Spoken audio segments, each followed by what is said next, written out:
On va voir ici comment introduire une équation dans un texte sur Word.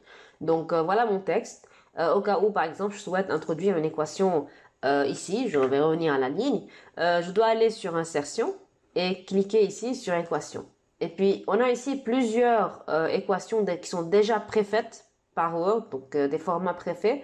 Je peux les utiliser et les changer comme ça me convient. Ou bien aussi, je peux venir introduire moi-même une équation, donc insérer une nouvelle équation et je peux la reformer dès le début. Donc évidemment, moi je vous conseille toujours de prendre une équation qui est déjà faite et puis après de la modifier parce que c'est quand même beaucoup plus facile et beaucoup plus pratique de faire comme ça que de créer une équation à zéro, sauf évidemment si votre équation est très très simple. Alors là, automatiquement, cliquez sur insérer une nouvelle équation et puis vous pouvez directement taper votre équation.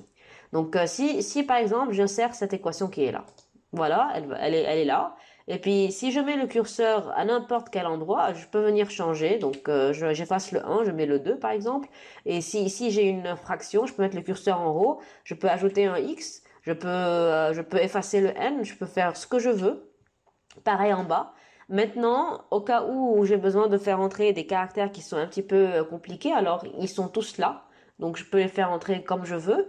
Et d'ailleurs, ce qui est encore plus important, ce sont les structures que je peux introduire dans mes équations. Par exemple, si j'ai besoin d'introduire l'exponentielle au niveau du numérateur de ma fraction ici, je viens ici, je clique sur notation et vous avez ici les structures disponibles plutôt. Lorsque vous avez un carré et puis un rectangle qui est un petit peu vers le haut, ça veut dire que là, c'est la structure exposant.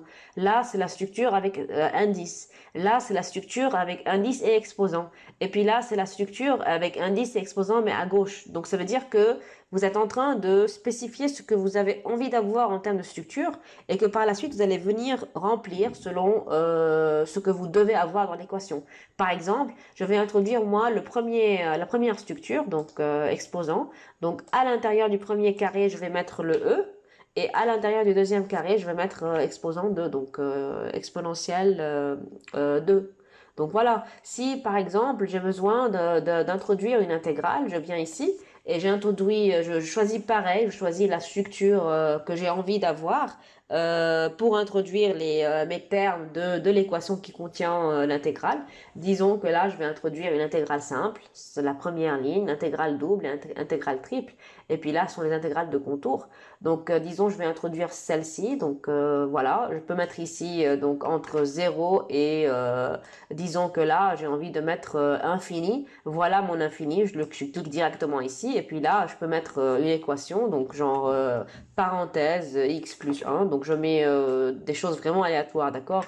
Donc voilà, j'introduis ce que je veux et puis après je développe mon équation de cette manière-là. Évidemment, les trois points qui sont là, on peut venir les enlever. Et donc voilà, et je mets mon curseur là où je veux, je peux changer mon n, je peux mettre une valeur. Donc voilà, c'est vraiment très pratique, très très simple. Vous avez toutes les structures en haut que vous pouvez ajouter, par exemple le sinus, le cosinus, tout ce que vous avez envie de faire. Si je choisis le cosinus, par exemple, il est déjà mis en exposant, c'est pour cela que tout a été introduit sous forme d'exposant dans mon équation.